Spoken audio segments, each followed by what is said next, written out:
In May of 1975, giant-sized X-Men #1 came out.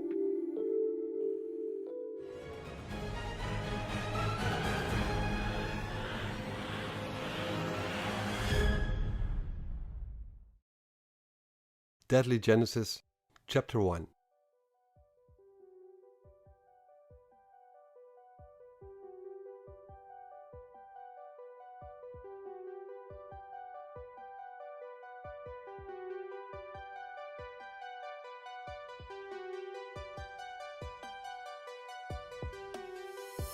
The location is Winseldorf in Germany, a tiny, gentle and peaceful village in the Bavarian Alps.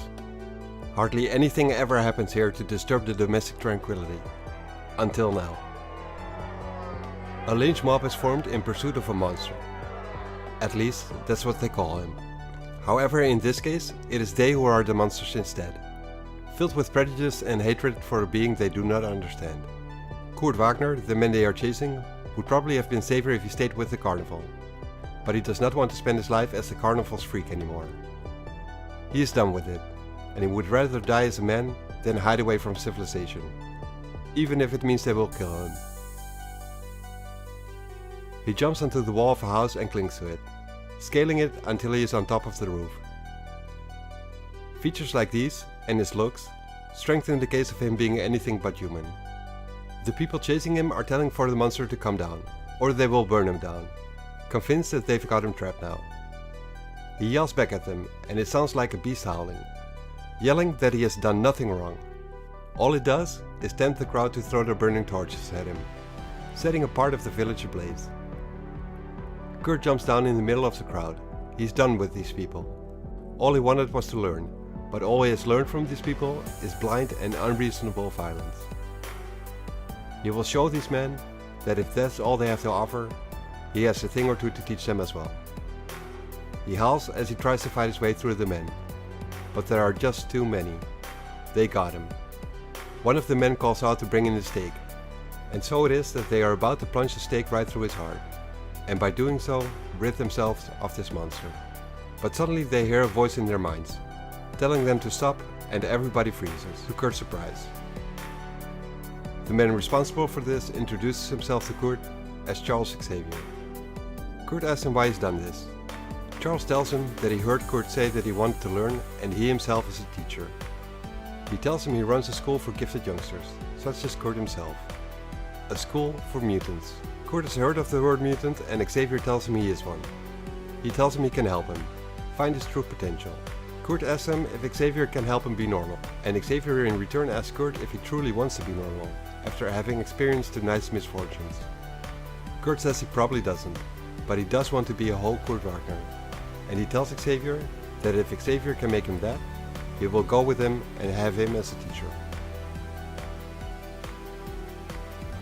Next, Professor Xavier travels to Quebec, Canada, to a secluded military installation to meet up with a very special agent, codenamed Weapon X, otherwise known as Wolverine. When Wolverine arrives, Xavier introduces himself, but Wolverine is not impressed much, until he gets told Xavier's here to make him a deal. Charles tells him he knows of his recent battle with the Incredible Hulk, and also knows of his powers. He tells him he's a mutant, and that he has need of mutants. Desperate need. Wolverine asks him what about his position with the Canadian government, and Charles tells him he's offering a chance to become a free agent, and, moreover, a chance to learn to put his powers to the greatest use. Wolverine is intrigued and tells Xavier he has found his man, but his higher in command tells him he won't let him go that easily. The Canadian government has invested a great deal of time and money into turning Wolverine into what he is now, and if he tries to walk out on them, he will have him locked up. Wolverine extends one of his claws and points it at him, telling him it's still a free country, and that he's resigning his commission, effective immediately, as he cuts the man's thigh in two and then points at him with his finger and claw, asking him if he has any further objections in a threatening manner. The man can only respond by telling Wolverine that he will not have heard the last of this. Wolverine walks out with the professor, telling his former boss he knows where to find him.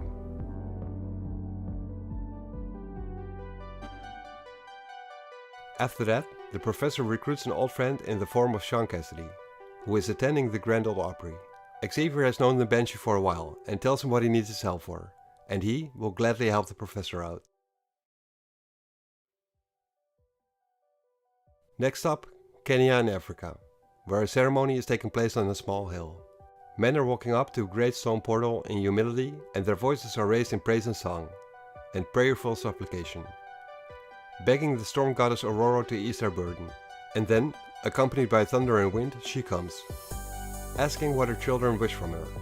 And they tell her that the land is plagued by drought, and their crops and grasses are withered and parched. They offer to slay animals in her honor, only for her to bring them rain. But the storm goddess tells them there will be no need for that, as they need their sustenance more than she does.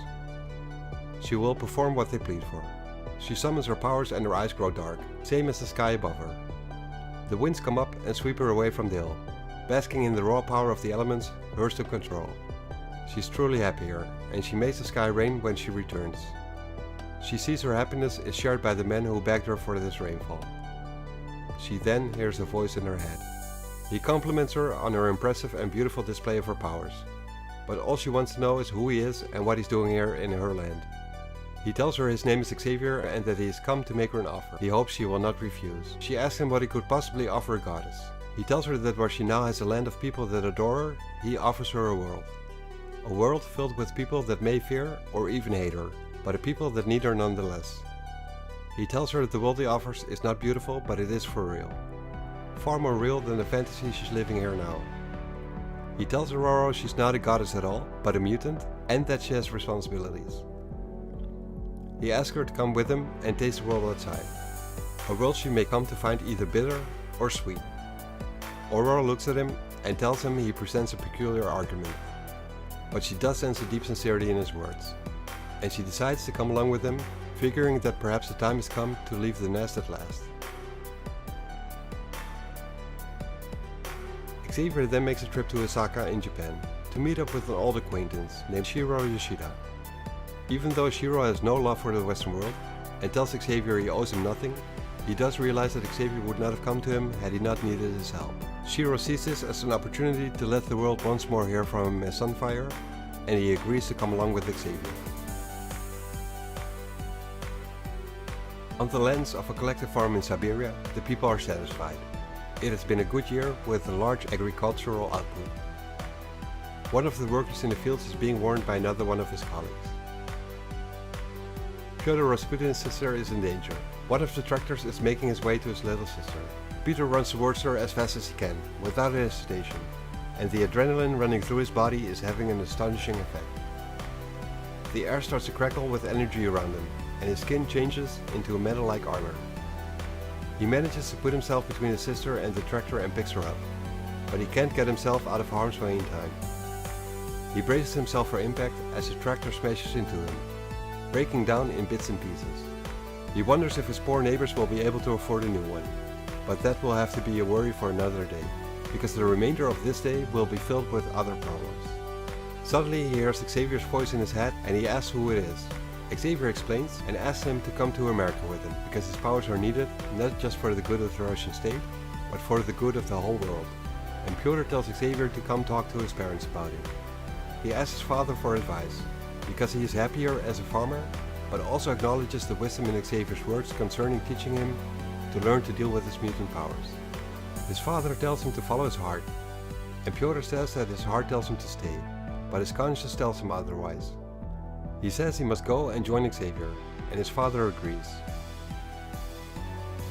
Xavier and Pyotr leave, and Pyotr's parents tell him that they love him, and he tells them not to worry and that he will right them, that he will make them proud, and they tell him that they already are proud of him.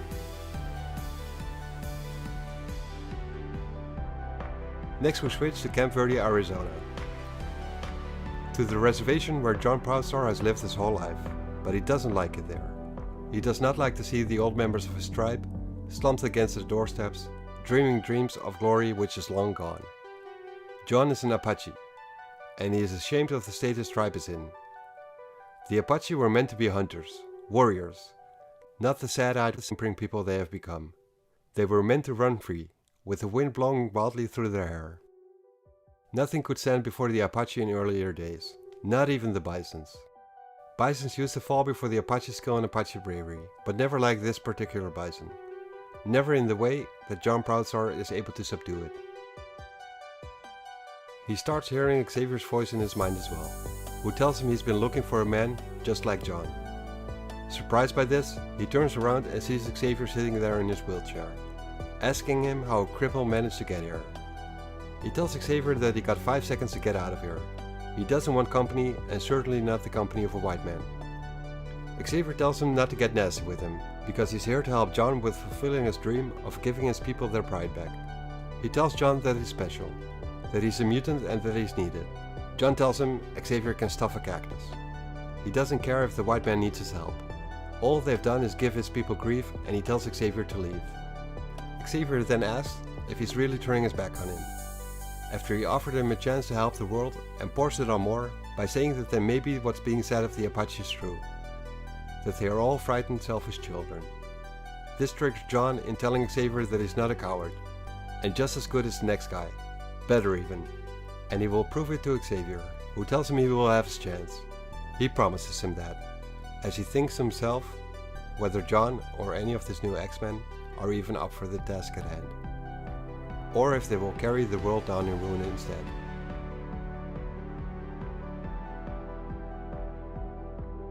Chapter 2. When all the new X-Men are assembled in Westchester, New York, communication is a mess. With all these people from different countries, there's an enormous language barrier between them all. Xavier settles this by giving them all a telepathic crash course in the English language, solving whatever problems they had with communicating with one another at first. They all have their own costume now, where only Sunfire, Banshee and Wolverine had one before. Piotr and Aurora are amazed at the costumes, which are made of unstable molecules, meaning they will adjust themselves where necessary.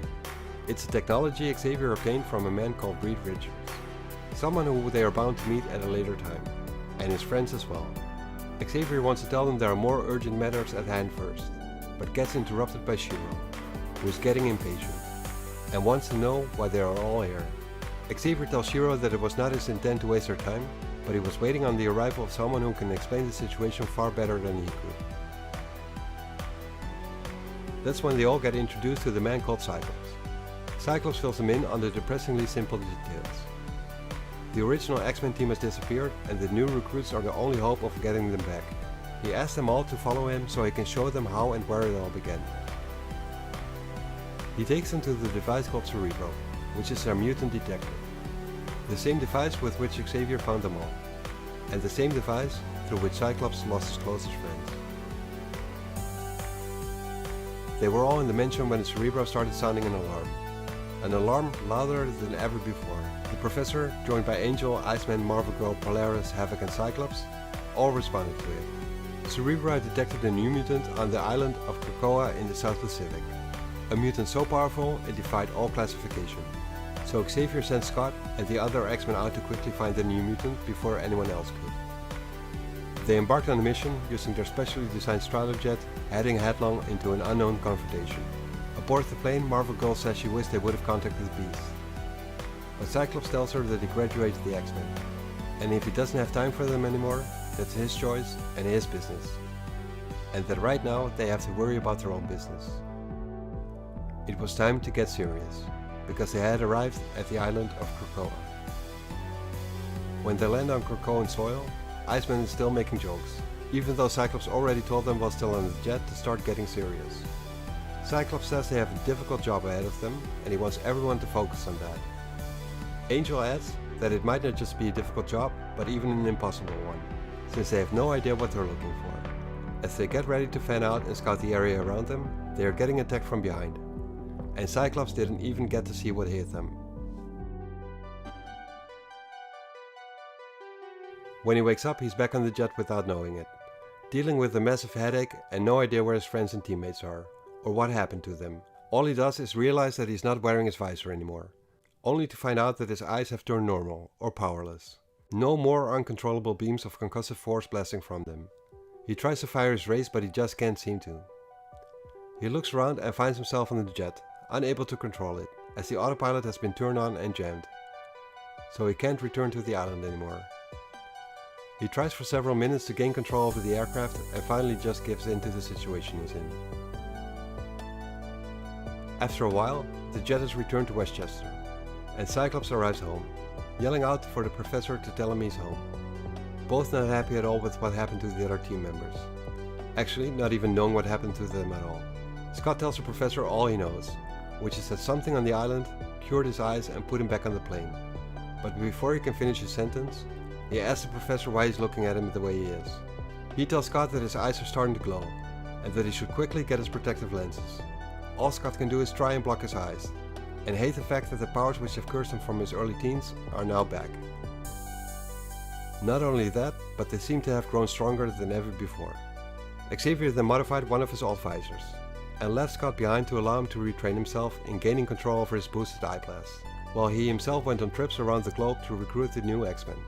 Wolverine asks now what, and Scott tells him that now they will go back to Krakoa to try and find the original X-Men, and the new, unknown mutant that defeated them. Sunfire tells Cyclops that he will not be taking part in this fool's errand. Scott is surprised and tells he doesn't understand why he's backing out from a chance to help their fellow mutants, and Shiro tells him he doesn't even like his fellow mutants, let alone will he risk his life to help them. Scott says he doesn't have any time to waste in arguing and leaves Shiro behind in the mansion, as he and the other X-Men board the Stratojet and leave for Krakoa. The tension is palpable, and Aurora says that she just tasted her first dose of mutant camaraderie, and she doesn't like it one bit, to which John reacts that this group she's in isn't exactly a mutual admiration society. He says they're all in this situation for their own reasons, and patting each other on the back isn't part of anyone's motivation. And then he tells Cyclops that he notices something following them, who turns out to be Sunfire. He asks if they will open the hatch, or if he will have to fly to Krakoa himself. Kurt asks him what made him change his mind, and if he was afraid to go back home alone. But Sunfire tells him his reasons are nobody's business but his own. Chapter 3. When they finally arrive at Krakoa, Cyclops tells Wolverine and John that he's not a fan of their sense of humor, as he calls John Thunderbird. John tells him that his name is Proudstar, but Cyclops tells him Xavier has given them all codenames and they better get used to using them from now on. He tells Colossus and Storm that they will be coming in from the north of the island. Wolverine and Banshee will be making their way across the island from east to west. Sunfire and Nightcrawler will start their search from the south, and Thunderbird and Cyclops himself will be proceeding from the west of the island. The south team gets dropped off first, and he tells them to get ready, but Sunfire doesn't like being teamed up with Nightcrawler, nor does he like Cyclops' tone. Then the east team gets dropped off next, after which it's the north team's turn. Cyclops is preparing the jet's descent, and Thunderbird mentions how it seems that everyone is arguing with one another. Returning to Krakoa makes Cyclops shudder, even though he tries to suppress it. He wonders how many of them they will lose on this island this time around, and if he himself will even be around to find out. But Cyclops is a trained professional, and leaves his fears inside the jet as they put their feet on the island's ground. He tells Thunderbird they should probably get started on their exploration of the island, as Thunderbird tells him that he hopes Cyclops isn't leading them straight into another massacre. Cyclops turns around to get back to the plane to get the mini-cerebro unit he left on board, but when he does, they find out the jet has disappeared entirely. As confused as they both are, Thunderbird figures the island can't just have opened itself up and swallowed the entire jet. And Cyclops agrees, but neither should a strange temple suddenly appear, yet one has. He points at the temple that wasn't there when they landed, and he tells Thunderbird that it's probably as good a spot as any to start a search, so they make their way towards it. As they make their way through the jungle, Thunderbird and Cyclops suddenly get grabbed by a vine that appears to be alive. Something they won't be for long themselves if they don't do something fast. Thunderbird just pulls the tree out of the soil by the root, and Cyclops starts zapping away at the vines. Thunderbird asks Cyclops if he has any suggestions, but Cyclops tells him he seems to be doing just fine on his own. Within moments they have made their way through the jungle, leaving a trail of damage behind them as they arrive at the temple safely, and Cyclops wonders how the other teams are doing. The east team of Banshee and Wolverine are making their way as well, but get attacked by a giant organism, resembling a crab. If either one of them gets caught in one of its claws, it might turn out to be fatal. Luckily, Wolverine has some claws of his own, which he has no issue with in using them for what they are intended to be used for. He comments to the Irish Banshee while he's slashing away, asking him if he's going to just stand around and gawk or actually help him. Unbeknownst to Wolverine, Banshee is already using his sonic powers to fly, and then starts to attack the creature from the air, and he's pretty much as effective in his attack as Wolverine is. After a short but violent battle, they keep on making their way to the temple they spotted during their earlier exploration of the island. Soon enough, they run into Storm and Colossus, who they are happy to see, and so are they. Only minutes earlier, Storm had seen the temple as well, and she had told Colossus that they should start the search right there. Colossus mentions how Storm is so different than any girl he has met in his home country of Russia, as they are almost getting covered in rocks which are falling from high up. Storm sees the rocks falling down in time and Colossus armors up, as they try and outrun the avalanche. But Colossus notices that the rocks cannot be outrun at all. They are actually changing direction and are following them.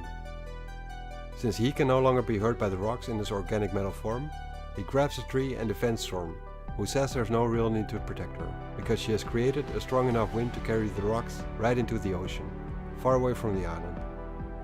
Shortly after they've met up with Banshee and Wolverine, Cyclops and Thunderbird join them as well. Now they will just have to wait for the final team to arrive.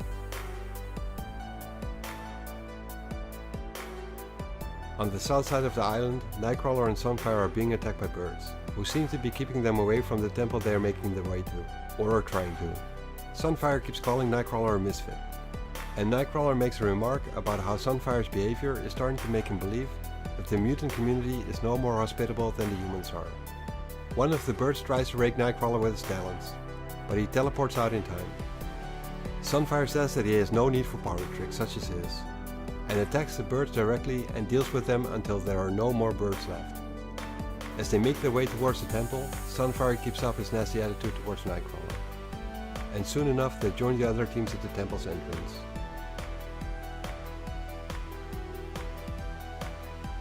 They make their way in, and Cyclops tells the other members that he suspects the reason for the temple being here is to lure them in. They run into a sealed door and he tells Sunfire, Storm and Colossus to start using their combined powers on the door to break it down, and they are successful in doing so. As they proceed into the darkness behind the door, they are shocked by what they find. They have stumbled upon the other X-Men who had been left behind during Cyclops' first ordeal here on the island, and something seems to be feeding on them as there are some kind of tubes going into each and every one of their bodies. Cyclops tells everyone to stop staring at them and set them free. Wolverine and Banshee are trying to get Iceman loose, but as soon as they pull the tubes away from his body, the temple starts to shake, tearing itself apart. Cyclops, who himself is carrying Marvel Girl, tells everyone to quickly carry whoever is closest to them and get out of there, before the building collapses. They make it outside before that actually does happen, and slowly the original X-Men are starting to come to, and Angel asks Cyclops why he came back for them. Cyclops doesn't understand the question, and Angel tells him he's a fool and asks him why he doesn't understand. He tells Cyclops it wanted it to come back, and bring others with him. It was all a trap and now it's too late. To mostly everyone's amazement, the ground around the collapsed temple starts to tear up, and Angel tells them that of course it does. They all came to this island to look for a mutant, but the mutant they were looking for is the island itself.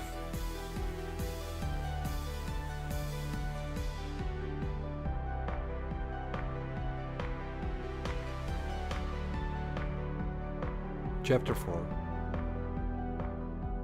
The X-Men's minds get overrun by images. Images of an explosion from an atomic test.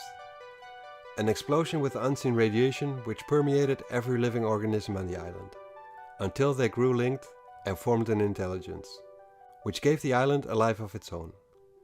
Eventually Krakoa grew hungry, and that hunger got appeased only just when the original X-Men arrived on the island.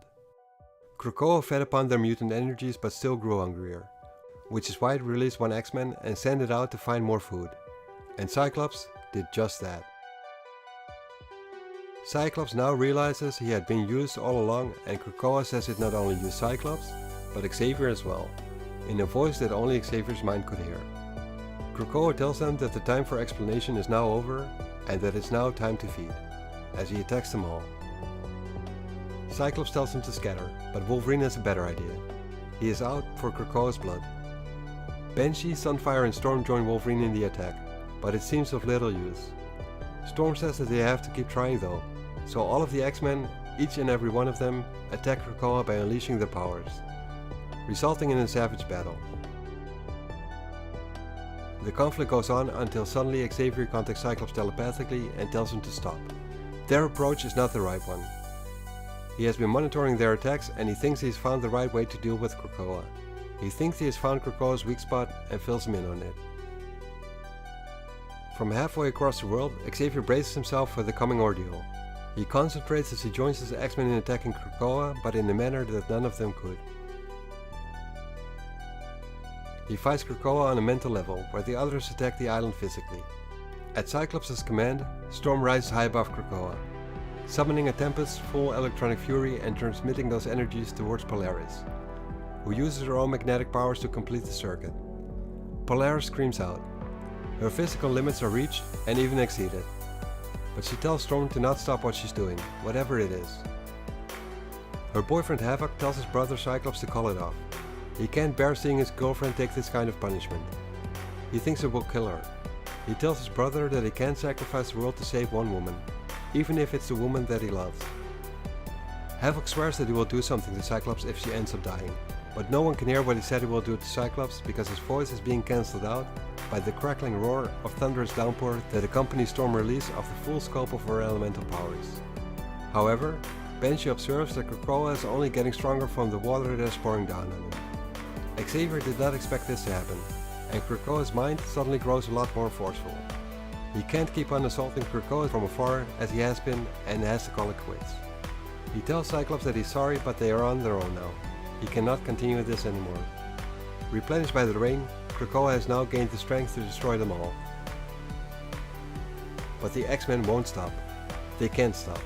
They have to try and put a stop to Krakoa. Marvel Girl tells Cyclops that they can't hold Krakoa off forever. And Cyclops tells her that they will find out soon enough, and tells her to get everybody back as they're going to give it their all, once again. Scott turns around and can't see Polaris anymore. She has been totally submerged in a flashing, extremely bright pillar of magnetic force, and he tells his brother to start using his powers, right now, as he himself does the same.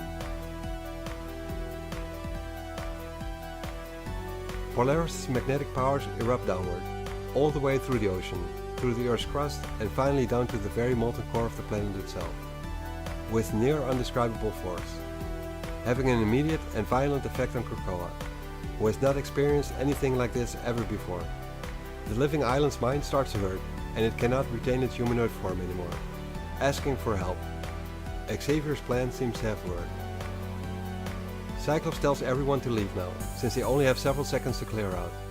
Havoc says that Polaris is too weak, after having given her all during this battle, and he intends to carry her, but Iceman is already on it, telling Havoc she doesn't need his help at all, and that she's in good hands for a change. Havoc grows angry with this comment, and Cyclops tells him to argue later. There's no time for this now. Everyone rushes away from the scene, and Thunderbird points out that the whole island seems to be breaking up around them. Angel is afraid that they won't be able to get away from the island fast enough, with their jet having been swallowed by the island. But Iceman has a solution. He creates a plateau made of solid ice which can be used as a raft, and the brothers Cyclops and Havoc use their powers in conjunction to quickly propel the raft away from the island. When they look back at the island, they see the results from Polaris' electromagnetic energy bolt, as Krakoa starts to move violently. She severed Krakoa's connection to the Earth's magnetic and gravitational fields, and that, coupled with the forces of the Earth coming together, results in Krakoa getting ejected into space. Krakoa screams death cries which ring for a couple of long seconds in the minds of the X-Men, until they get shocked back to reality. It is not over yet, as the space that Krakoa left behind starts to get filled up by the rest of the ocean, rushing in such a manner that a whirlpool starts to form, pulling the raft in. Cyclops tells Iceman to create a dome of ice over the raft, which is their only chance of surviving the maelstrom. The bubble of ice gets sucked in, with all the X-Men getting battered against the walls of Iceman's construction. Screams of pain can be heard until they are gone underwater. Minutes pass until suddenly the bubble bursts out from underneath the surface of the ocean, after which the bubble itself gets burst by Cyclops' I-beam. The X-Men are now in safer waters, with fresh air around them and a warm sun shining on them. They also find a stratojet in the water close by. Angel flies towards it to open a hatch, so they can all paddle towards it and climb on board. A little bit later, when all the X-Men are inside, they soon find out that there aren't seats for everyone in the aircraft. The plane was not designed to carry this many mutants, which in turn brings them to the next little problem, namely, what are they going to do with 13 X-Men?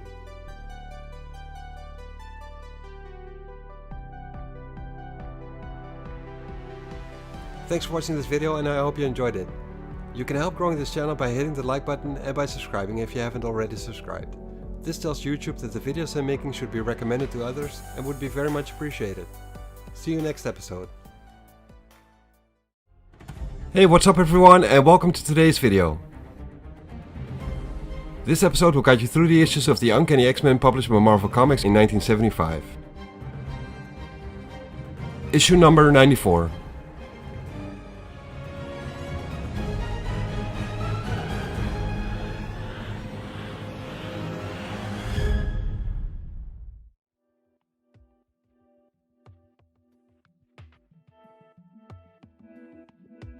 Charles Francis Xavier is an expert on mutant affairs. For years, his mansion has been a shelter and training facility for young individuals who have been trying to get their newfound powers under control, under the guise of it being a school for gifted youngsters. Using their gifts from nature, these mutants banded together to form a team of superheroes called the X-Men. And one of Charles Xavier's biggest secrets is that he himself is a mutant as well. When the original team got captured by the mutant island called Krakoa and only Cyclops escaped, Xavier recruited several new mutants to form another team of X-Men, who would try and rescue the original team. Some of them were old acquaintances, while others were total strangers to Xavier. This new team was successful, and at the end of their adventure, Xavier found himself with a group of X-Men consisting of 13 members. We pick up the story back at the mansion, with Xavier calling the X-Men to him because he has something to tell them all. Something which might just break this man's heart.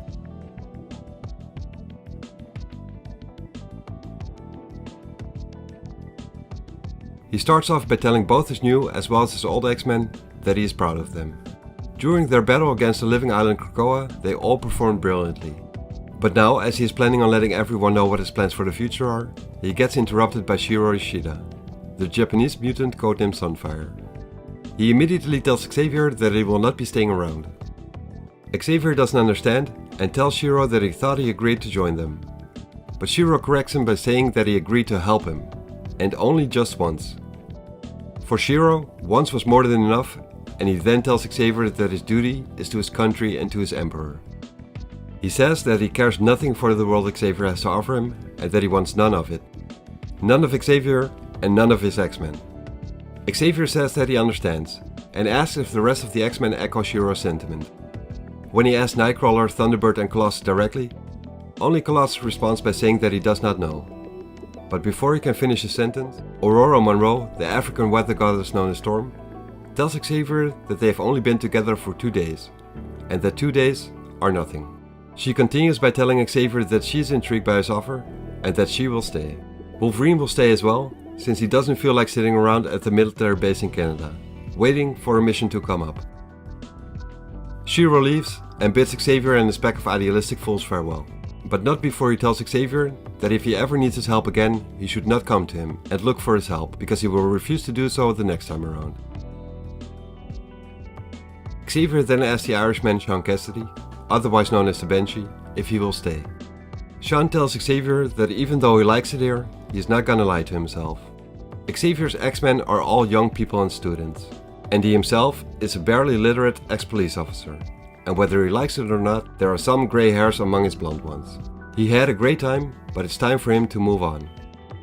Xavier tells him that that's nonsense, and tries to lure him into making a different decision, by saying that if these young people are too much of a challenge for him, but before he could finish that sentence, the Banshee says that he did not say such a thing.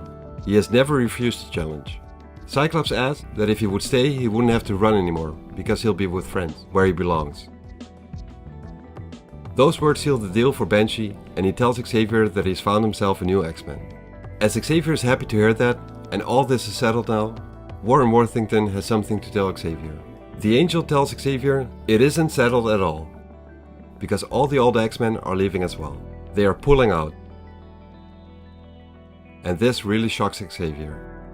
He has known most of these people from when they were actually pretty much children, when he took them in, when they were scared and uncertain about what they were. Xavier was the one who taught them and helped them in realizing their full potential. Marvel Girl, also known as Jean Grey, tells Xavier that he helped them grow up.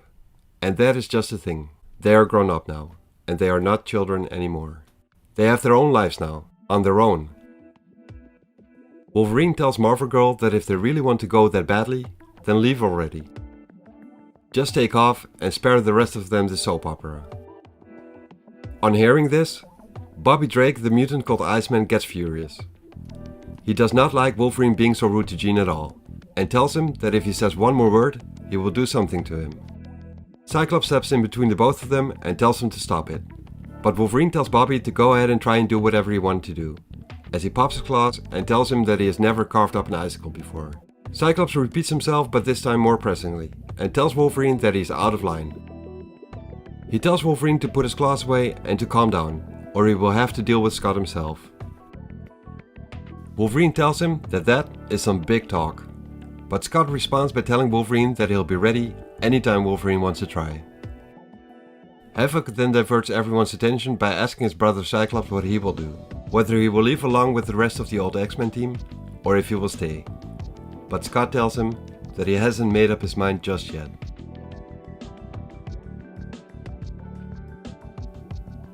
That night is a long night for Scott.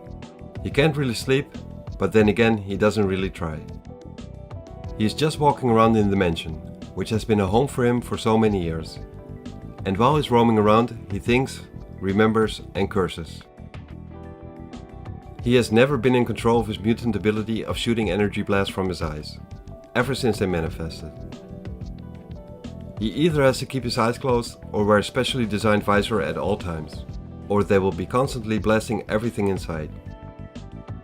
He will not be able to hide amongst the rest of society, and he can never forget the dangers his mutant powers pose to the people around him. He might just accidentally kill someone.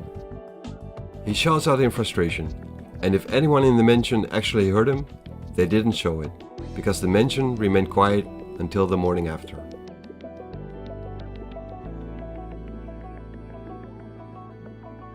In the morning, Angel, Havoc, Iceman, Marvel Girl and Polaris have all packed their bags and suitcases. They walk down the staircase and are about to leave the mansion to try and pick up their own lives, outside of being X-Men. Scott is waiting there for them to see them out and say goodbye, and Jean mentions to him that he's still wearing his costume. He tells her that he has thought about it all night, but that he decided to stay. She tells him that she thought he probably would, but that she had hoped that he would have made a different decision.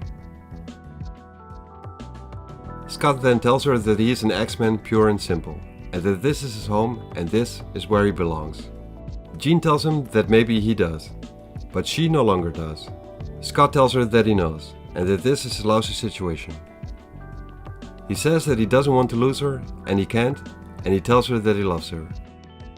And she in return tells him that she loves him too, but she leaves him regardless, and Cyclops remains behind and alone.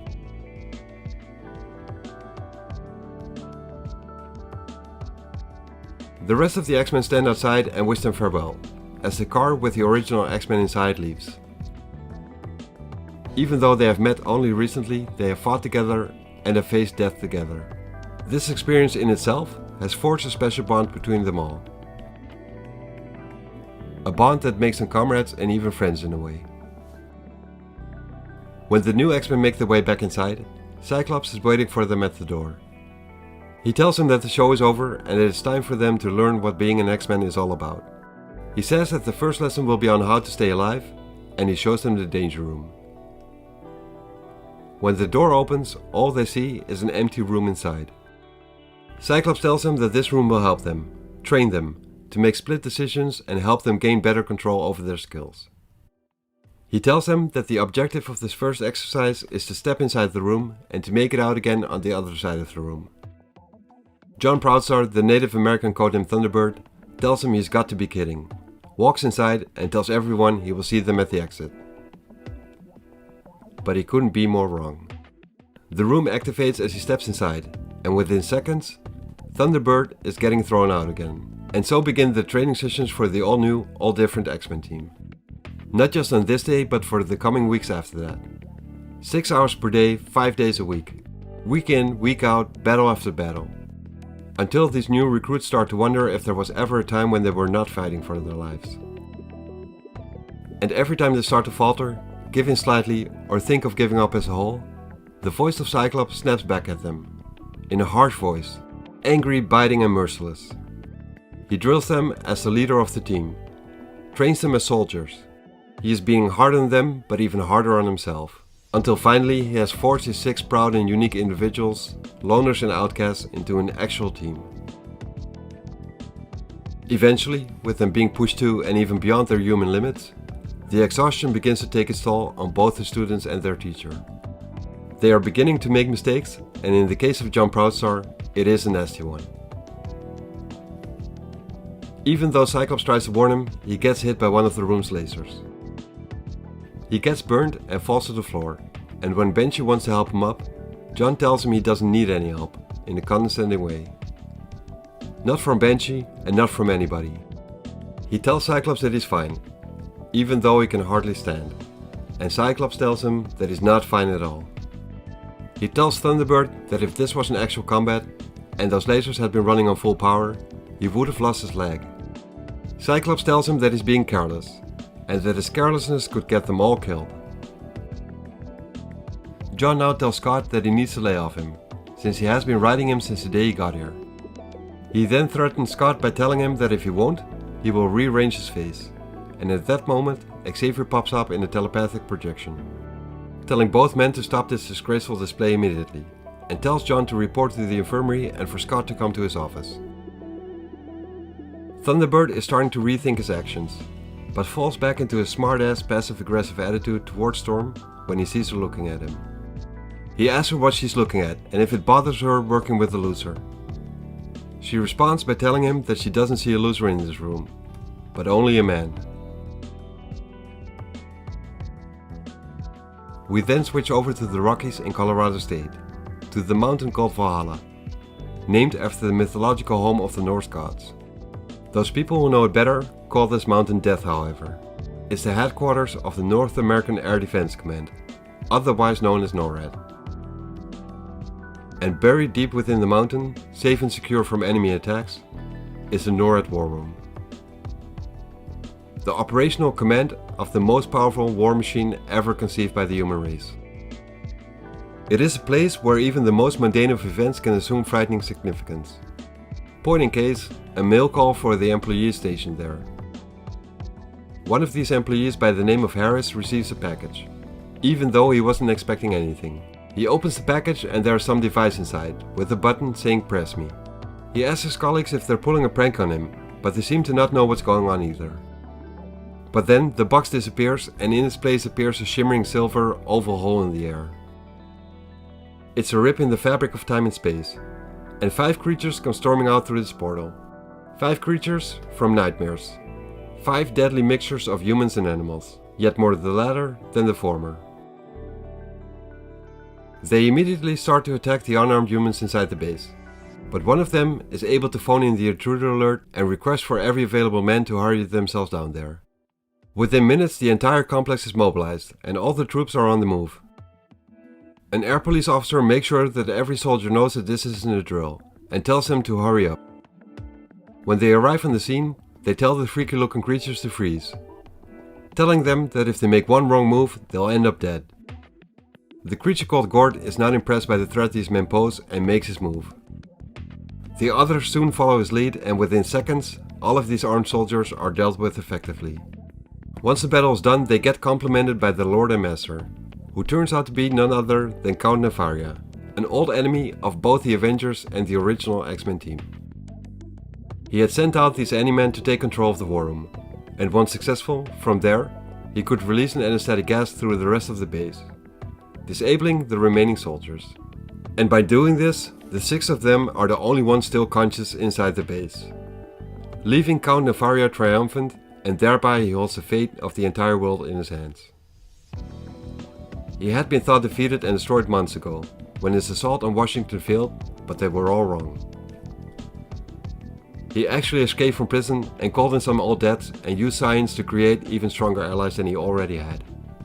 And by doing this, he was able to make these Any-Men less than human, yet so far, far more than that.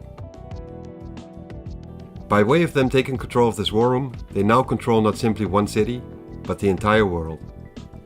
And now the game truly begins.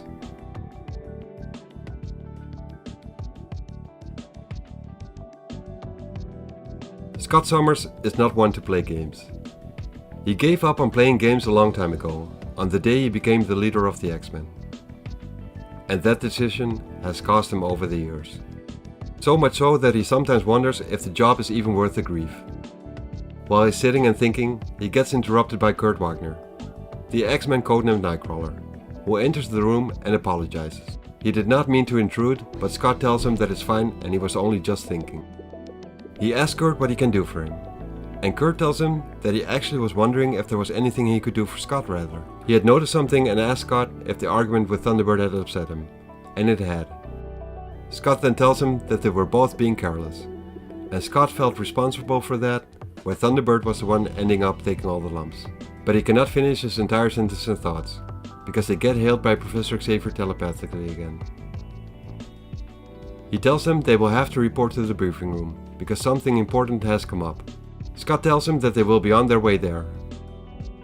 Kurt then tells Scott that he feels he might never get used to Xavier's projection popping out of thin air like that, and Scott tells him he's welcome to the club, and calls Kurt a friend. When they arrive at the briefing room, they walk in on a broadcast by Nefaria, who informs the world that he has taken control of the NORAD base. Xavier tells everyone to sit down and pay attention because this is of vital importance. Nefaria says that he has activated the Doomsmith command system, and that he now possesses operational control of America's strategic missile force. He then says that he's holding the whole of planet Earth ransom, and demands that every nation on Earth pays him an amount of money determined by each nation's ability to pay. And if his demands are not met, he will launch America's entire inventory of nuclear missiles. Wolverine says that he sounds like a nice guy, and wonders what more he has in store for the world. Right before the ending of the broadcast, Nefaria says that the world has 3 hours to decide. The screen in the briefing room then changes back to the face of Hank McCoy, the Avenger known as the Beast, who used to be a part of the original X-Men team as well. He does not recognize most of the faces of this new team, and asks Xavier what happened to the X-Men, but Charles tells him that these people are now the X-Men, and he tells Beast to please continue. When he continues, he tells Xavier that the Avengers received a distress call from the Air Force. They are not able to handle it at this very moment, and Hank figured that the X-Men could.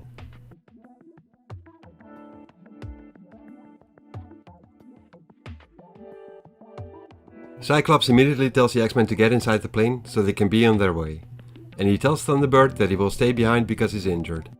But John is not having that though, and he asks Cyclops if he wants to try and say that again through a mouthful of knuckles. He demands he's coming along. Xavier overrules Cyclops and tells him there's no time for arguing, and that Thunderbird can come along. Besides, judging from what the Beast told them, they will need every available X-Men to defeat Nefaria in time, and so they all leave for Valhalla. Aboard the plane, Wolverine tells Banshee that he has some friends stationed in Valhalla, and that if Nefaria has hurt any one of them, he will cut him up in pieces. Very tiny pieces. Banshee figures that he has to be joking. Cyclops then tells Wolverine that he might not get the chance, because they have troubles of their own right now. The United States Air Force intercepts them for flying in restricted airspace. One of the pilots tells the X-Men to respond, or they will open fire immediately. Cyclops then tells him that they are responding to an Avengers call, and the pilot tells him to contact General Fredericks. Cyclops contacts and greets the General, and the General asks who this is, if it's Iron Man or Captain America, but Cyclops tells him the Avengers couldn't make it and that they are the X-Men. Fredericks reacts in a condescending manner and says that he figured muties would show up with Nefaria around. He tells Cyclops he doesn't trust him, but he doesn't really have a choice either. He then tells the X-Men what he knows about what's going on inside of Valhalla. He tells Cyclops that the Doomsmith device is an ultimate weapon, but what Nefaria doesn't know is that beyond a certain point, the system cannot be shut down. He continues by saying that even though Nefaria's deadline is still 2 hours away, they actually only have 52 minutes to cancel the Doomsmith. He wishes Cyclops good luck and tells him he will surely need it. Inside Valhalla, the Any-Man called Dragonfly informs Count Nefaria that there's an aircraft entering the defense perimeter. When he takes a closer look, he sees the aircraft gets identified by the computer as the X-Men's plane and he rejoices. He just lost the idea of his greatest foes walking into his parlor like lambs to a slaughter, and he will make sure that they will do just that. Without pity and without mercy, He launches missiles straight at them, and Nightcrawler and Cyclops see them approaching. Cyclops tells everyone to hold on, because it's going to get rough. Cyclops then pilots the modified Blackbird in such a mad and desperate way that normally one would say it's unnecessarily risky. But with his missiles hot in his heels, he has no other choice. And he seems effective in the end, as the missiles hit the rocks. Apart from one, that is. Wolverine sees it and tells Cyclops that there's still one of the missiles on them, but there's nothing Cyclops can do about it. The missile hits the plane, and even though it's not a direct hit, at the speed they are currently flying and the damage it has done, the plane is tearing itself apart. Cyclops can't stabilize the plane anymore and he has totally lost control over it. All that's left for him to do is to press the eject button, and as the Blackbird is on fire and leaving a trail of thick black smoke behind it, the modified cockpit shuttle ejects from the rest of the crashing Blackbird. Inside the shuttle, Cyclops tells Nightcrawler that if they're lucky, the crashing plane obscures the shuttle breaking away from the rest of the ship, and Nefaria will think they're disposed of, giving them a chance to get closer to him and to stop him. But that is not the case at all. Nefaria's scanners and cameras picked up the X-Men's evasive maneuvers and it infuriates him. He then launches another attack on the shuttle from Valhalla's sonic disruptors. And when the beam hits the shuttle, emerald light burns bright, and when the flash is gone, so is the X-Men shuttle, disappeared in thin air and leaving the X-Men themselves plummeting to the ground below.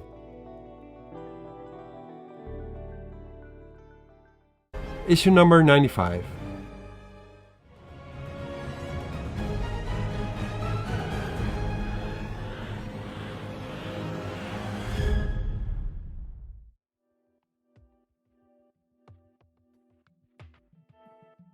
Count Nefaria has the world in a stranglehold.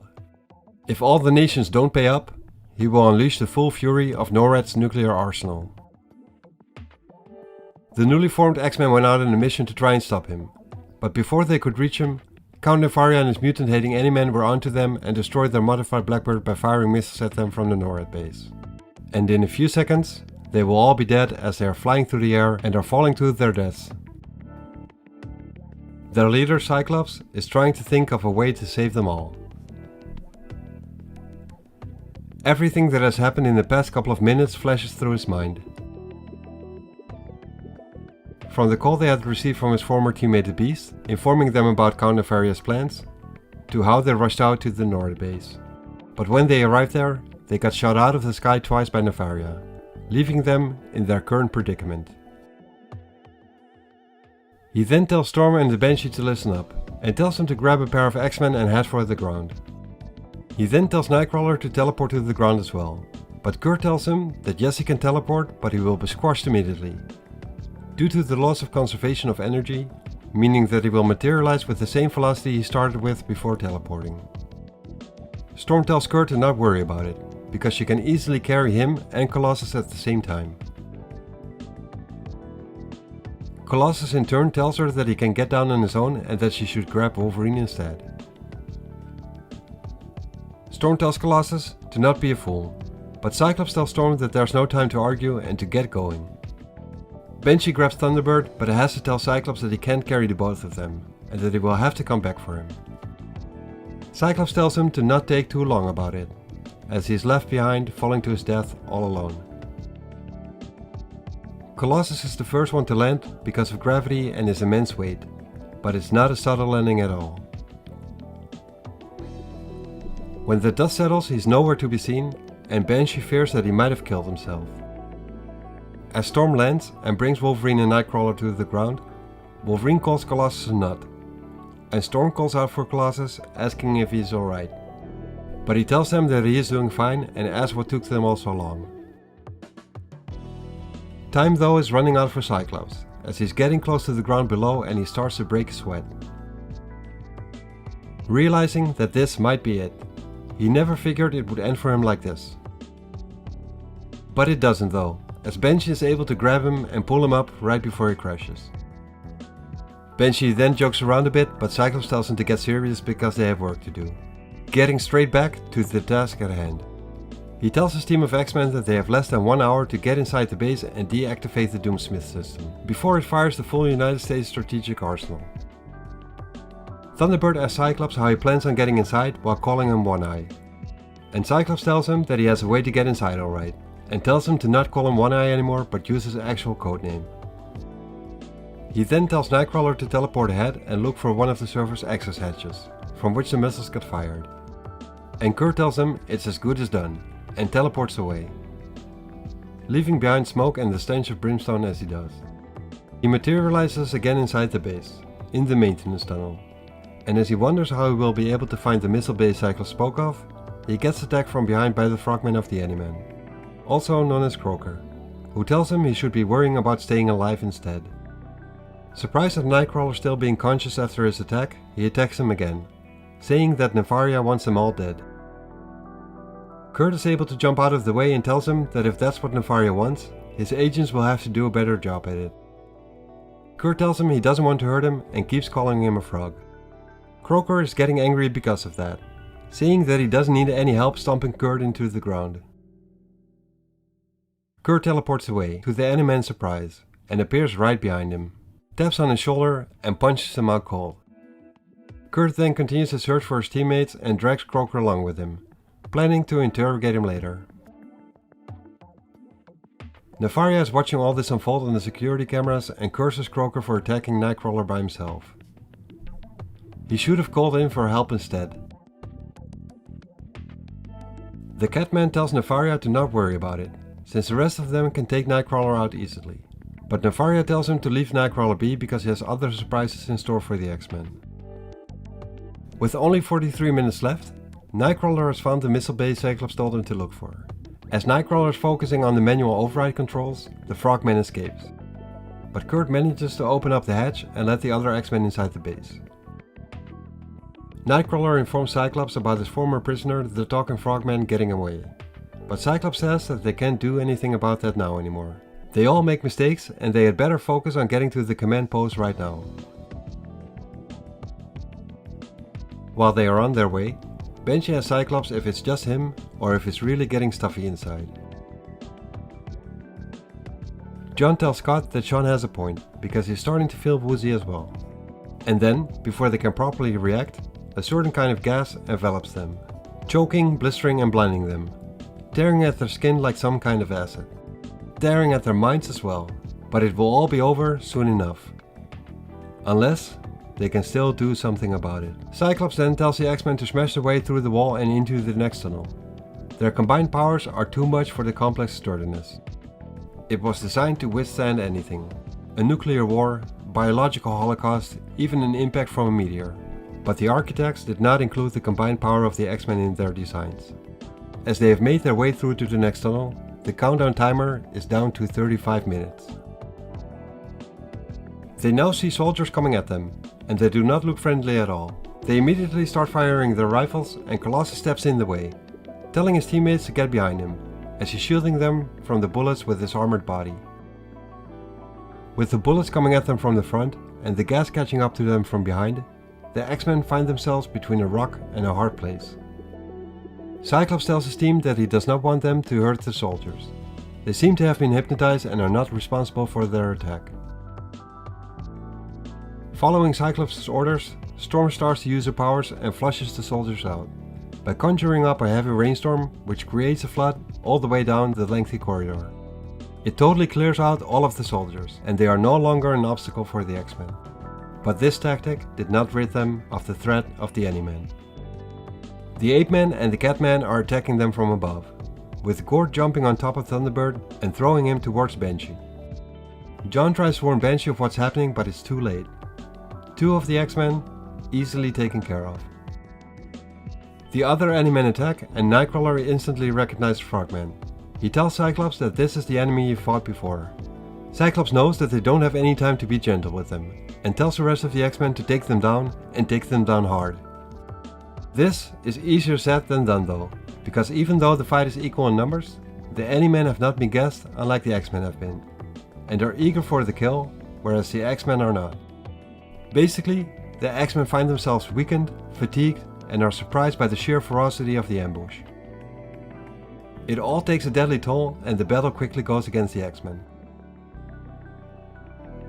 The Catman attacks Wolverine, throws him into debris and tells him his claws aren't fake like his and they can kill him. But as he moves in for the kill, Colossus interrupts him and grabs him by the arm, telling him that Wolverine will not be killed or harmed as long as he lives.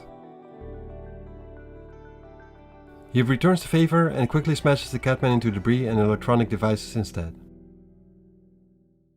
Nightcrawler is trying to attack the Frogman, but he's more wary of Nightcrawler's skill this time around, so he jumps in the air, evading Nightcrawler's attack. But it doesn't do him any good because Cyclops immediately blasts him out of the air with his eye beam. Kurt thanks Scott for his assistance, and as he wants to tell him that it's his pleasure, Scott himself gets attacked from the air by the Birdman, who grabs him with his talons and flies out of there, with Cyclops as his prisoner. Or at least he tries to do that. Nightcrawler then uses acrobatics, which he is well versed in after having spent years as a trapeze artist in a circus, and maneuvers himself right above the Birdman and kicks him in his back with both of his feet, resulting in the Birdman letting go of Cyclops. With 3 of his friends having been taken out, the ape-man Gord goes berserk and says that he will kill all of his enemies now. He approaches Cyclops, Nightcrawler and Wolverine, but gets easily attacked by Storm with a lightning bolt instead. To both Wolverine and Nightcrawler's surprise, Gord is still standing up, so they team up on him and punch him at the same time. The only Animan still left now is Dragonfly, who figures she'd best flee the scene to return to Count Nefaria to warn him. As she flies past Cyclops, she hypnotizes him, and Scott seems to not be able to keep her out of his mind. His eyes go blank and open wide behind his ruby quartz visor, with the visor shielding opening and releasing his optic blast from its cage, with very predictable results, namely Dragonfly getting hit with a full blast, and thus ends the battle between the X-Men and the Animan. All that is left now is dealing with Count Nefaria himself, with only just minutes left on the Doomsmith countdown timer. Scott looks around and asks Wolverine where Banshee and Thunderbird are, and Wolverine tells him that they are still out cold from Gord's attack. Scott figures that they will have to leave them behind because there's not enough time left to wake them up. They just have to focus their attention on getting to Nefaria and disarming the Doomsmith system.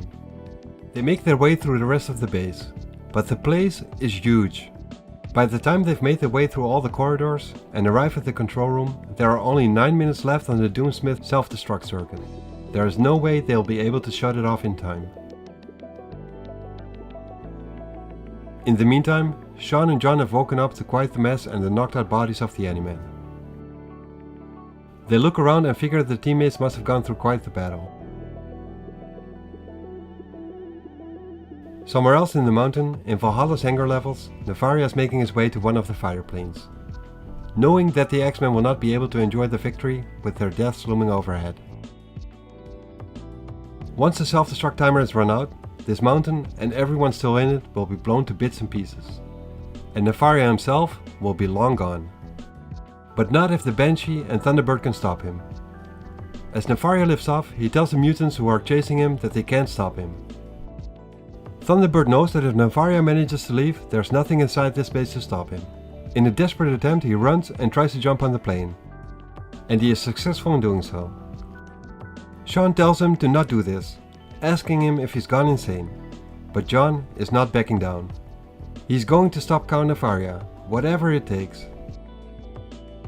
Banshee then goes airborne as well, and follows the aircraft, yelling to Thunderbird to get himself off the plane.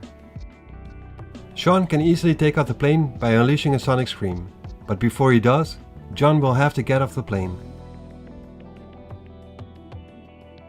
Back inside the base, Cyclops is still trying to stop the self-destruct timer, as Wolverine tells him that they will have to leave now. Cyclops asks Wolverine how far he thinks they will actually be able to make it, in only 5 minutes, because that is how much time they actually have left. Scott has to try and shut down the system.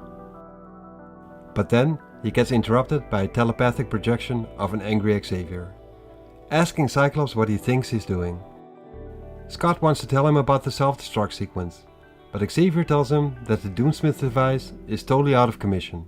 During their battle with the Animan, all the command relays and backups have gotten wrecked. The timer might still be showing a countdown, but nothing really works anymore. But enough of that, Xavier says, as he tells Cyclops to get everyone outside as quickly as possible, because one of their teammates is in mortal danger.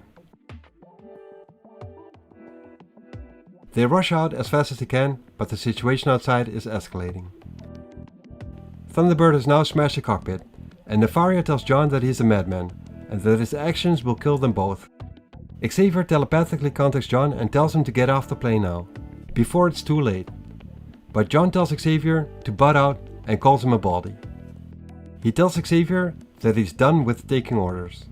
He has been a loner all of his life, an outcast, dumped on by everyone he's ever met, but he says that he's a man, an Apache warrior, and today he will prove just that, as he keeps on smashing the cockpit. Banshee begs him to please just get off the plane, but John just tears everything up inside the cockpit. The control systems, computers, electronic hardware, everything he can get his hands on is getting torn up. It's a smashing, pounding and ripping that no plane can withstand. The X-Men see the plane flying uncontrollably from a distance as they get outside of the base, and Cyclops tells Storm to go to them and give Banshee a hand. But it's too late. The plane explodes in the air, and all the X-Men can do is watch it happen right before their eyes. Xavier, though, from a distance and in telepathic contact with Thunderbird, tells him to get out now. He yells to him to get himself off the plane now. But there is no reaction from John Proudstar, and the plane crashes.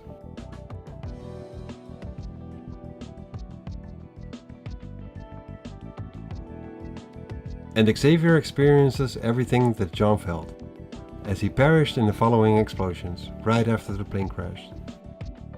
Xavier could not desert his pupil. Xavier could just not leave John Proudstar behind in the final agonizing moments of his life. The only difference between John and Xavier is that John is now dead and Xavier's life continues, with the experiences of all the pain and suffering John went through. Banshee, who was the only X-Men in actual close physical proximity to the crash, is lost. He shouts how he begged and pleaded John to get off the plane, but that he just wouldn't get off. Cyclops tries to console him, telling him that he knows and that it wasn't his fault. He tried his best. And as the team walks away from the plane wreck and John's burning corpse, Cyclops figures that something like this had to happen sometime. Sooner or later, death will happen to everyone in this business. It simply comes with wearing this uniform.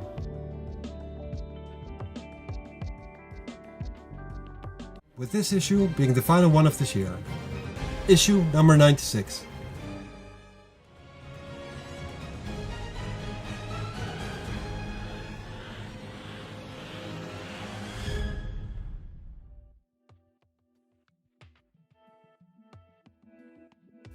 John Proudstar, the Native American X-Men called Thunderbird, is dead. He died in a valiant effort, trying to stop the villain Count Nefaria from escaping. The fighter plane they were both on crashed, and even though he had been warned several times to get himself out of harm's way, his pride and rage got the best of him. He burned alive in the wreckage, if the crash itself had not killed him. The X-Men's team leader, Cyclops, can't stop thinking about this. Even though he has faced death many times in his young life, he had always managed to keep death at bay. Until now. Until Thunderbird. And he feels guilty about this. It has been weeks since John Proudstar died, but he can't stop thinking about it. He can't stop wondering if John would still be alive today if he had acted differently. He can't stop going over John's final moments in his mind.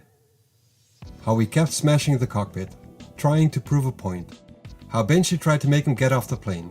How the plane exploded in the air and then crash landed on the ground.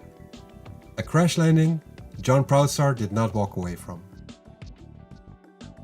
Even though the X-Men were successful in stopping Count Nefaria's plans and saved the world from a nuclear holocaust, they lost one of their teammates in doing so. And no matter what Cyclops tries, he simply cannot balance those scales in his heart and mind. It frustrates him to the point where he just lashes out. He fires his eye blast at the trees around him, full power, cutting loose without a thought, care or restraint. He knows there's no one around him who he could hurt. He has never let go like this before. And without knowing it, he wrecks an old statue which was hidden in the woods. The power inside Scott flows through him like a thing alive. He is overcome with feelings of hatred and an unholy glory. A need and a hunger as he just keeps on blasting away. But then the moment passes and Scott falls to his knees. He is himself again and asks himself what he has done. He looks around at the destruction he has caused and reflects on himself. About what he has done and what his position is. About the rules and risks that come with being the leader of the X-Men. It means that he has to take the bad along with the good. In this position, he can watch his friends live, but it also means that he will have to watch his friends die. And all his sorrow and wishing will not bring Thunderbird back. John is dead, and he and his friends are alive. There's no use in lingering on what could have been. And as he says his goodbyes to John, he simply pays no attention to the statue he just wrecked. Over at the mansion, in the X-Men's training room called the Danger Room, Nightcrawler, Colossus, Storm and Wolverine are honing their skills during a playful training session. During the session, Wolverine gets slapped away by Colossus. Piotr did not mean to hit Wolverine full power, but he got surprised and couldn't help himself. He asks Wolverine if he's hurt, but Wolverine says that he isn't. All it did though was make him mad, and he pops his claws out. Wolverine heads back towards Colossus and tells him to prepare himself, because this is going to hurt him. But Wolverine did not account for Storm interfering, as she uses her mutant powers and unleashes a blast of wind at Wolverine, which throws him back again.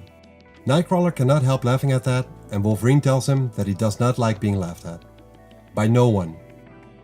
He then jumps at Nightcrawler with his claws out, and Storm tells Nightcrawler to watch out for him. As Wolverine slashes at Kurt, he teleports out of the way just in time. Banshee, who was watching this unfold with Professor X, tells Wolverine he should take it easy, because he could have killed Nightcrawler. But Wolverine doesn't seem to care, and simply tells Sean that he knows. Xavier then asks Banshee if he could have a word with him. The training session in the Danger Room continues, and Sean and Xavier talk about what happened in the past few weeks. Charles tells Sean that he's worried about Scott. He can tell that Scott is heavily affected by Thunderbird's death, possibly even more so than the others. Xavier can tell that Cyclops is starting to brood and make mistakes. And he tells Sean that he's not sure on how to deal with Scott's troubles. He then notices that it's already 4 o'clock, and he tells Sean that he's expecting their new housekeeper, who will also look after the house when he himself is gone. Sean then asks Xavier where he's planning on going, but he doesn't get an answer from him, and instead, the doorbell rings. Sean then makes his way to the front door of the mansion, to open it up for the woman named Maura McTaggart. As he opens the door after making his way there and getting somewhat annoyed with her impatience, he sees a woman standing there who looks entirely different from what he was expecting. With him being somewhat annoyed, it results in him rudely asking who the person standing at the door is. And after Maura tells Sean who she is and what she's here for, she asks him if he wants to make something of it then. And Maura's sturdiness just leaves Sean speechless.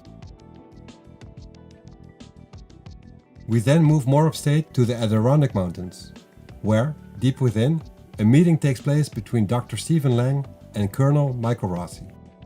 Colonel Rossi arrives at the base where Dr. Lang has been working at for over 6 years. His project is now nearing fruition, and he is starting to get nervous. He asks Rossi if he's right in assuming that he's here to bring him good news, but all Rossi can tell him now is that he has news which are for his ears alone. So the two of them take a walk away from the rest of the personnel. Lang asks Rossi if it's been agreed on and whether he has gotten the green light. But Rossi tells him that no, they haven't given him approval yet. He tells Lang that the council wants a final report before they do, and Rossi is here to make that report and give it to them. But Stephen Lang already knows that Rossi is against what he has been working on for 6 long years. They used to be friends in the past, and Stephen asks Michael Rossi what happened between them. Rossi tells him that this project is exactly what happened between them.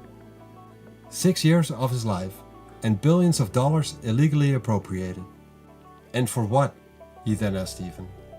Only to be able to kidnap a couple of lousy mutants? Lang then starts to get all riled up, and tells Rossi that yes, that is exactly what this is for. To kidnap them and secure them, for an in-depth examination, so that mankind will finally know its true enemy. He tells Rossi that that is what his work is all about. Project Armageddon, the final ultimate conflict between Homo sapiens and Homo superior, the final conflict between man and mutant. As they continue making their way through the facility, Lang asks Rossi if he thinks he's exaggerating the threat these mutants pose, and Rossi tells him he believes there to be no threat to begin with. Lang asks Rossi why, and if it's because the only known mutants humanity is aware of are the X-Men. He then tells Rossi that is foolish. He continues by telling him that the man called Bolivar Trask knew and understood the dangers mutants pose, and he pointed humanity in the right direction. He tried to stop the mutants, and Lang tells Rossi that the mutants killed him for it. Him and his son both. But Lang will not allow the mutants to destroy him. Every single contingency has been prepared for. No detail has been overlooked in this project. Nothing is being left to chance. The mutants cannot stop him. As a matter of fact, no one can stop him now. But Rossi then responds to Lang by telling him that he can surely stop him. Michael Rossi tells his old friend that he is wrong about this, all the way down the line. But Lang interrupts him, telling him that in all actuality, Michael himself is the one that's wrong. Lang then compares humanity to the Neanderthal, who was facing the Cro-Magnon in the prehistoric past, facing extinction and being replaced by the next evolutionary step. It is either humanity or the mutants. Them or us. Kill or be killed, and there is no other way. Rossi then tells Steven that even if that was true, his project is not the answer. Not in the current day and age. He tells Lang that this country would not survive that kind of witch hunt. According to Rossi, Project Armageddon is over. It will be finished as soon as he gets back to Washington. And as Rossi walks off, Lang says that he's sorry too, because this means that his old friend cannot be allowed to ever reach Washington. Not while still being alive. Later in the evening at the Xavier mansion in New York, the X-Men get formally introduced to their new housekeeper Moira. Xavier tells them all that Moira will be looking after the house while he is away, but will also be keeping an eye on them. Wolverine, who is playing a game of tic-tac-toe, carving with his claws, asks Charles if he plans on going away. Charles tells him that every man needs a vacation now and then, and that he has decided that it's time for him to do so now. Banshee apologizes for his rude behavior this afternoon, and tells Moira that he would be honored if she would join him for a cup of coffee. Xavier notices how Banshee seems to be quite taken by Moira's presence, and Storm tells him that they all are, in one way or another. She asks Xavier why it is that if he's so intent on keeping their existence secret from the rest of the world, that he did reveal the X-Men's true nature to this housekeeper. Xavier tells Storm that that is his business, but he tells her that she can be rest assured that everyone's secret is safe with Moira until death. As he asks Storm if she has seen Cyclops anywhere, they can suddenly all hear the sound of Cyclops' I-beams blasting on full power, and it's coming from outside. But not for long though, as Scott gets smashed right through the window. Banshee immediately tries to help Scott up, telling him to remain calm and that he'll be fine. But Scott tells Banshee that he doesn't understand. Whatever it was that attacked Scott was right behind him and was coming up fast, and it will be here any second now. As a matter of fact, it is here right now.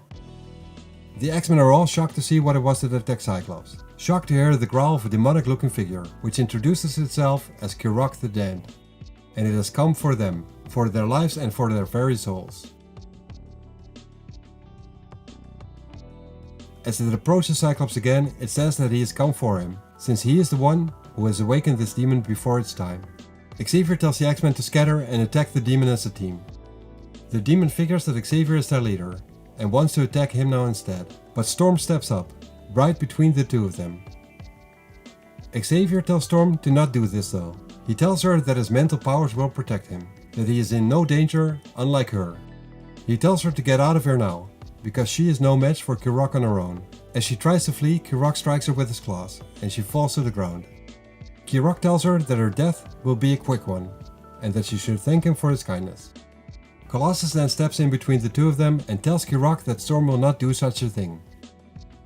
Storm tries to tell Colossus to be careful, but he tells Storm that this creature threatened her and tried to kill her, which is something he will not allow, and he punches Kirok as hard as he can, knocking it away from Storm, Xavier and the rest of the X-Men. It tries to get up from the debris it's lying in. It tells them that he is a child of the Ngarai, a child of the elder gods, and that they once ruled this earth. It then tells them that he is their master and that they can never defeat it. It then picks up a big piece of metal and throws it right at Colossus, who cannot step out of the way, regardless of Cyclops warning him. Nightcrawler then attacks the demon, telling it that even though they might not be able to defeat it, they can at least die in trying to do so. He kicks the demon and punches it multiple times, telling it to fall already. But it doesn't fall. And instead, it whips Kurt with his tail, right into electronics, and he gets electrocuted. And Karak tells Kurt that he doesn't fall to the likes of him, and calls him a changeling. Next, Wolverine attacks, and slashes the demon with his claws, telling it that no one beats on his body Nightcrawler, even if he is a misfit. And this attack hurts Karak. For the first time in eons, a human being has actually been able to hurt it. Shocked by this, it instinctively slaps Wolverine away. But Wolverine gets up and tells the demon that he has seen nothing yet if he thinks he has been hurt now. He lunges at the demon and just starts tearing it up with his two claws, screaming, ripping and shredding until the demon simply stops moving. And after it's done, Wolverine realizes that the 10 years of psycho training, of hypnotism and drug therapy, the 10 years of praying have not changed him. He simply went berserk and cut the demon up in pieces, without a thought. He tells the astounded professor and the rest of the X-Men that he thought he had learned to control himself, but he guesses he was wrong. And if he's being entirely honest right now, he is actually glad that he was wrong. Cyclops then points out that Karak is actually not even dead. Wolverine doesn't understand what's going on, and Cyclops tells him that he had blasted this creature at full strength a dozen times, and each time it simply reformed, apparently stronger than before, and leaving Scott weaker.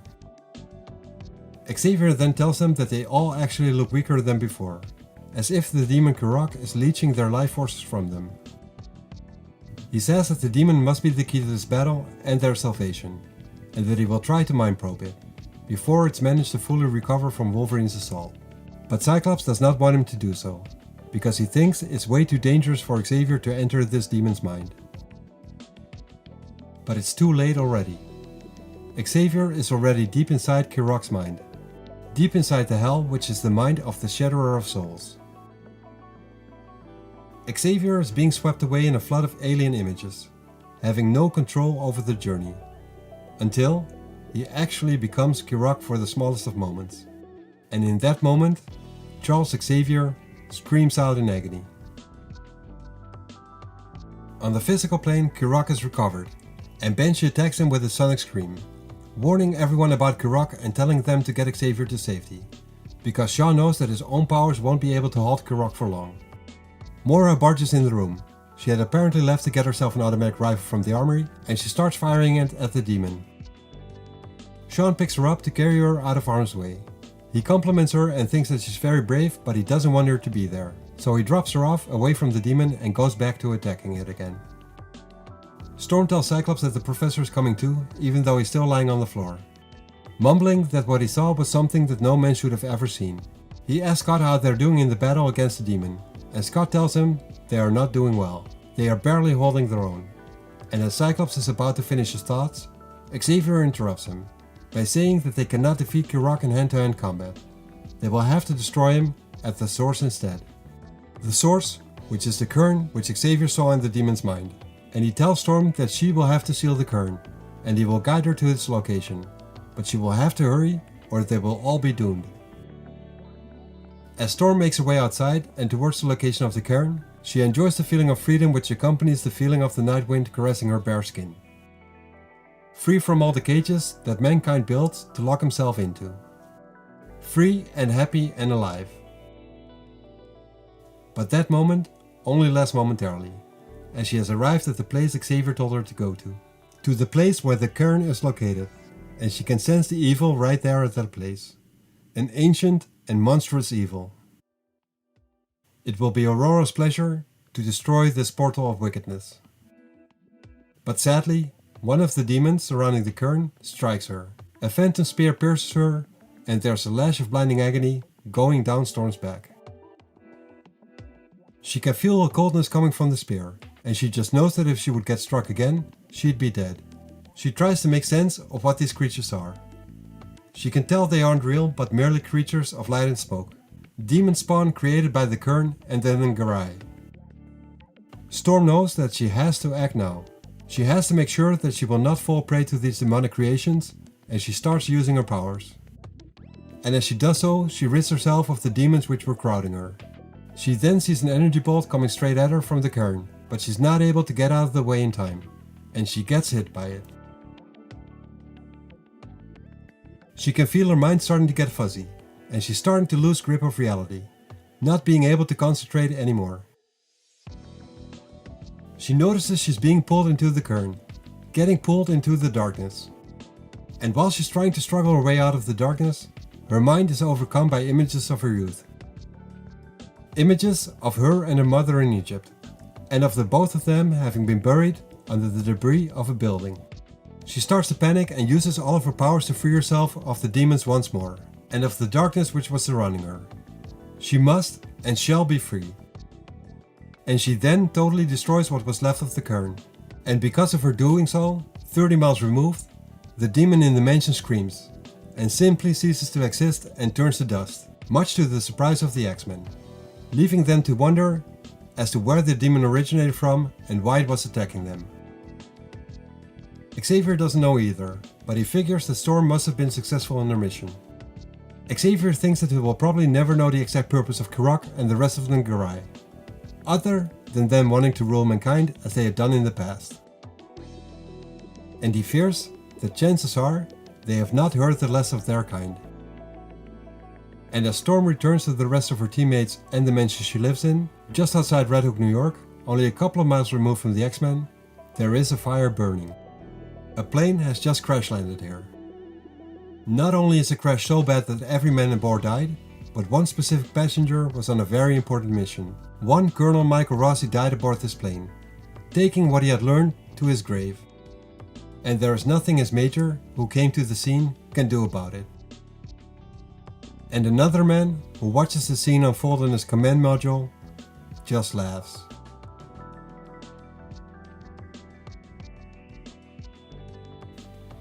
Thanks for watching this video and I hope you enjoyed it. You can help growing this channel by liking, subscribing and sharing. This tells YouTube that the videos I'm making should be recommended to others and would be very much appreciated. See you next episode.